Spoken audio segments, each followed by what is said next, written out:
Saturday morning TV shows never warned kids about what was coming. The 1980s brought us more than just bright colors and electronic music. This decade created some of the scariest cartoon movies ever shown to young viewers. Some films made children pass out in movie theaters. Others were banned because they were too violent. Disney even thought about closing their entire animation department because of one film they made. Let's look at which cartoon nightmares from the 1980s went too far. Number 10. The Adventures of Mark Twain, 1985. Will Vinton's clay animation movie about Mark Twain's trip to meet Halley's Comet included one of the scariest animated scenes ever made. The mysterious stranger part, based on Twain's unfinished story, shows a devil-like clay creature destroying tiny civilizations while explaining that human life means nothing. The stranger creates small clay people, makes them worship him, then destroys them casually while talking about how right and wrong don't matter, and life has no point. He demonstrates war, disease, and different types of suffering, before saying that humans are just dreams who think they're real. The clay figures melt and reshape in disturbing ways that felt supernatural. Parents thought they'd see wholesome American stories come to life. Instead, they got horror about Twain's darkest thoughts. The film jumped between fun adventures and deep sadness. Tom Sawyer and Huck Finn watched the stranger's demonstrations without really understanding them. Vinton's clay animation made everything feel unnaturally alive. Characters' faces kept changing, creating creepy effects decades before people had a name for it. Making the film took 3 years and created new stop-motion methods that affected every clay animation movie after. CBS showed it as a family program, not realizing the mature ideas hidden in what looked innocent. Viewers complained to the network. Teachers who showed it in class faced angry parents. The film won awards for technical skill while scaring audiences who weren't ready for Twain's dark view of the world. Number 9. The Plague Dogs, 1982. Martin Rosen followed up his traumatic Watership Down with something even worse. This animated film shows laboratory animals escaping into the English countryside while the military hunts them as possible disease carriers. This wasn't family fun pretending to be serious. It was straight-up adult animation that just happened to have animal characters. The opening shows graphic animal experiments, including a dog being almost drowned repeatedly to test how long it can last. Later scenes show starvation, freezing, and survival cannibalism as the escaped dogs try to live in nature. Military people discuss killing them with biological weapons. Based on Richard Adams' book, the film doesn't pull punches about animal testing, environmental damage, and government lies. Characters argue about scientific ethics, while dogs suffer from experimental procedures shown in clinical detail. The violence isn't cartoony. It's realistic pictures of what lab animals go through. John Hurt and Christopher Lee did the voices, bringing seriousness to material that could have been exploitative. The animation quality matched Watership Down's realistic style, making every moment of pain feel real. No funny parts existed to make it lighter. The film didn't get an MPAA rating until 2004 when it got PG-13. Most theaters wouldn't show it, so it only played in art houses and special venues. Parents who thought it was kids' entertainment because of the animal characters demanded their money back. Critics praised how it honestly examined serious topics, but warned people about its emotional impact. Number 8. Return to Oz, 1985. This wasn't the Wizard of Oz sequel anyone wanted. Walter Murch's live-action fantasy starts with Dorothy getting electroshock therapy for her delusions about Oz, then throws her into a nightmare world where the Emerald City is destroyed and evil Princess Mombi collects cut-off heads in her castle. The Wheeler creatures, beings with wheels for hands and feet, scare children with their metal screeching and hunting behavior. Princess Mombi's Hall of Heads, where dozens of women's severed heads scream together, created trauma that lasted for decades. The Gnome King's rock transformation scenes used clay animation that felt uncomfortably real. Disney freaked out during production. They fired director Murch during filming until George Lucas and Francis Ford Coppola stepped in. The studio spent $28 million on a film they knew would upset audiences. Marketing couldn't explain why this Oz sequel had no songs, bright colors, or familiar characters. Fairuza Balk was only 11 during filming, but her scared performance reached audiences. The practical effects created without computer graphics gave every creature and transformation a weight that modern films lack. The darkness wasn't just for shock value. It reflected L. Frank Baum's original books more accurately than MGM's musical. Critics called it horror hiding behind family entertainment. Parents complained that children were having bad dreams. The box office was terrible, but Return to Oz found fans through home video. Horror lovers and dark fantasy fans embraced its gothic feel and psychological depth. Number 7. The Black Cauldron, 1985. Disney almost destroyed their animation department with this medieval nightmare that got their first PG rating ever. Based on Lloyd Alexander's Chronicles of Prydain books, the film was supposed to bring teenagers back to Disney. Instead, it scared children and confused adults with its graphic violence and horror images. The Horned King is still one of Disney's scariest villains, a skeleton creature whose goal is raising an army of zombie warriors called the Cauldron Born. The resurrection scene shows dead bodies climbing from graves, flesh falling off bones, and zombie soldiers with swords in battle. Jeffrey Katzenberg cut several scenes after production because test audiences were passing out. Making it was a disaster that took 5 years and cost almost $40 million. The animation department was weak after Don Bluth left, leaving inexperienced Cal Arts graduates to handle Disney's biggest project. A 10-week animator strike delayed everything. Scenes were animated in wrong sizes due to confusion about the 70mm format. The film had Disney's first computer animation, holographic sequences that were scrapped because of cost, and 6-track Dolby sound.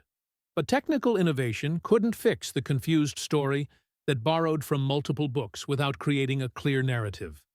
Opening weekend only made $4 million, finishing fourth behind E.T.'s re-release and Back to the Future.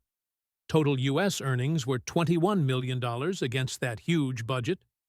Disney bosses thought about shutting down animation completely. The failure led directly to management changes that started the Disney Renaissance, but the Black Cauldron almost killed hand-drawn animation first. Sector 6. Rock and Rule, 1983. Canadian studio Nelvana tried to create an animated rock opera for adults and instead made the most expensive animated failure in history. Set in a post-apocalyptic world where animals evolved human-level intelligence after humans went extinct, the story follows animal musicians fighting a demonic rock star trying to summon real demons through music. The villain Mock, voiced by Don Franks, is basically a satanic David Bowie who kidnaps female singer Angel to use her voice in summoning rituals. The ending involves actual demons coming from hell during a rock concert, while characters fight for their souls. Religious groups went crazy. The drug references, occult images, and themes about music's corrupting power caused protests, making it cost $8 million over 4 years, making it the most expensive animated film ever made in Canada. They hired Cheap Trick, Blondie, and Lou Reed to create original songs. The animation quality was spectacular, mixing traditional cell work with early computer graphics for the demon scenes. But nobody knew how to market it. Too mature for children, too weird for adults. The plot made no sense without knowing rock mythology beforehand. Theaters had no idea what audience to aim for. It bombed horribly, earning less than $100,000 when first released. MGM pulled it from theaters after 2 weeks. The studio almost went bankrupt, but like many 1980s cult films, video rental gave it new life. Metal fans and animation lovers discovered it, turning Rock and Rule into a midnight movie favorite. Its influence on later animated works is clear. It proved animation could tackle adult themes through genre stories. Number 5. The Last Unicorn, 1982. Rankin Bass Productions created what looked like a family-friendly fantasy about the world's last unicorn searching for her lost kind. Instead, they delivered horror about death, loss, and the end of wonder. Christopher Lee's threatening King Haggard keeps unicorns trapped in an ocean of despair while facing his own certain death. The unicorn's change into human form is deeply disturbing, animated as body horror rather than magical transformation. She loses her immortality, purity, and identity in scenes that feel more like psychological violation than story device. Angela Lansbury's witch, Mommy Fortuna, traps legendary creatures in her carnival, forcing them to look like normal animals to humans who can't see magic anymore. Themes about aging, death, and the crushing weight of time fill every scene. King Haggard's castle overlooks a sea where unicorns are imprisoned, turned into waves that crash forever against rocks. The Red Bull, a massive creature of flame and shadow, terrorizes characters in sequences that match any horror film. Jeff Bridges volunteered to voice the magician Schmendrick for free because the novel was his favorite book. The production team included America band members who created a soundtrack mixing medieval folk with synthesizer music that made the film's otherworldly atmosphere stronger. Despite its G rating, The Last Unicorn traumatized children who expected typical fairy tale stories. The deep themes about death and loss of innocence went over kids' heads but hit adults like hammers. Video stores constantly had parents returning it, saying it wasn't right for children, despite the rating. For 4, Wizards, 1977, re-released in the 1980s, Bakshi's post-apocalyptic fantasy dropped nuclear war themes into a world of mutants, magic, and machine guns. Set after civilization destroyed itself, the story follows twin wizard brothers, good Avatar versus evil Black Wolf, fighting for control of a radioactive wasteland filled with monsters, demons, and Nazi imagery. The controversy wasn't just the violence, though characters get shot, stabbed, and blown apart regularly. Bakshi mixed actual World War II footage with his animation, showing real Nazi rallies and concentration camp images alongside cartoon characters. He was making pointed statements about technology versus nature, fascism versus freedom, but parents saw swastikas in a cartoon. Black Wolf's army consists of mutant creatures carrying automatic weapons and wearing Nazi uniforms. The film's ending involves Avatar literally shooting his brother with a pistol after giving a swear-filled speech. Blood spurts. Characters die screaming. The apocalyptic landscapes show rotting corpses and ruined cities, making it cost around $1.2 million, but Bakshi's rotoscoping technique let him create epic battle scenes on a tiny budget. He traced live-action footage of extras dressed as soldiers, adding animated monster heads and weapons. The effect was unsettling, too real for cartoon violence, too stylized for live action. Critics were divided between praising its ambition and condemning its content. The midnight movie circuit loved it, playing to college audiences who understood the political commentary. But suburban theaters pulled it after parents complained about the Nazi imagery. Bakshi meant it as an anti-war story. Audiences saw cartoon fascists with guns. Number 3, Fire and Ice, 1983. Ralph Bakshi teamed up with fantasy artist Frank Frazetta to create the most adult-oriented sword and sorcery film ever animated. This wasn't Lord of the Rings, with a quest and moral lessons. This was testosterone-filled barbarian fantasy, loaded with barely dressed characters, graphic violence, and themes that made parents very uncomfortable. Evil Ice Lord Necron uses glaciers to destroy kingdoms while capturing Princess Tigra, whose wardrobe consists entirely of skimpy bikinis designed to show every curve. Hero Larn runs around in a loincloth that leaves nothing to imagination. The rotoscoping technique made every movement hypnotically realistic, especially the more suggestive scenes. But the violence was the real controversy. Warriors get impaled, crushed, torn apart by monsters. The Darkwolf character slaughters enemies in brutal detail. Ice zombies hack through armies. Blood flows freely. The MPAA somehow gave it a PG rating, but many theaters refused to show it during family hours. Bakshi and Frazetta were completely involved in casting sessions, specifically choosing actors whose bodies matched Frazetta's famously curvy artwork.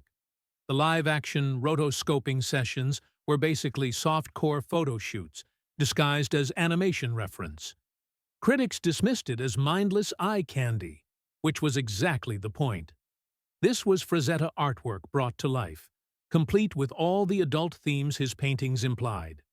It cost $1.2 million, looked incredible, and proved animation could capture fantasy literature's more mature aspects. Conan the Barbarian had made sword and sorcery profitable. Fire and ice made it animated. Number 2. Heavy Metal, 1981. This wasn't just rated R, it was animated pornography disguised as science fiction. Based on the French comic magazine Metal Hurlant, Heavy Metal exploded every boundary of what animation could show. Space battles, graphic violence, full frontal nudity, and a soundtrack that defined 1980s metal culture. 6 connected stories all revolve around the Loc-Nar, a glowing green orb that corrupts everything it touches. Each segment pushes further into mature territory. Den features a nerdy teenager transformed into a muscular barbarian in a world of barely dressed women and brutal combat. B-17 shows World War II bomber crews fighting zombies. Tarna delivers a warrior woman's story drenched in blood and vengeance. The production was insane. A Canadian studio worked with American funding to avoid censorship restrictions. They hired actual adult film performers for voice work in certain segments. The animation quality varied wildly between stories, but when it hit, it was revolutionary. Computer graphics mixed with traditional cell animation in ways nobody had tried. The box office pulled $20 million worldwide, massive for an X-rated animated film. It spawned sequel attempts, comic book tie-ins, and influenced an entire generation of animators. Video game developers cited it constantly. The midnight movie circuit kept it alive for decades. But parents who accidentally rented this thinking it was kid-friendly Saturday morning fare nearly burned down video stores. This was animation for metalheads, stoners, and horror fans, not families. Heavy Metal proved animation could target adults exclusively and succeed. Number 1. The Secret of NIMH, 1982. Don Bluth walked out of Disney, took 13 animators with him, and immediately made a movie that put Disney to shame. His debut wasn't some cute animal adventure, it was a psychological thriller about laboratory experiments, blood, violence, and character deaths. When Bluth pitched this to Disney, they rejected it for being too dark. Then, they watched him make it anyway. And in a panic, Disney released The Black Cauldron 3 years later. Mrs. Brisby's quest to save her sick son leads into a world of genetically enhanced rats, brutal combat sequences, and themes about scientific ethics that most adults couldn't handle. The great owl scene alone traumatized countless kids. A predator who casually mentions he eats mice while helping one. Blood splashes across the screen during fight scenes. Characters actually die violently. Critics called it scary beyond belief for a G-rated film. Rotten Tomatoes later listed it among the top 10 scariest animated children's films ever made. But here's the thing. It was gorgeous. A $7 million budget made in Bluth's garage, and it looked better than Disney's $40 million Black Cauldron. The animation was so stunning that studios couldn't ignore it. When it bombed at the box office, pulling only $13.6 million, Hollywood blamed the dark tone. But cult status grew through VHS rentals. Kids who survived it became lifelong animation fans. Bluth proved animated films could tackle serious themes without talking down to audiences. Disney got the message. Their next decade became the Renaissance. These films showed that animation could handle any topic, no matter how controversial or adult. They scared children, shocked parents, and forced the industry to rethink what animated movies could be. Which one gave you nightmares? Leave a comment and tell us whether animation studios should have kept pushing these limits or played it safe for family audiences. Because honestly, would you rather have cleaned up entertainment or films that actually take chances?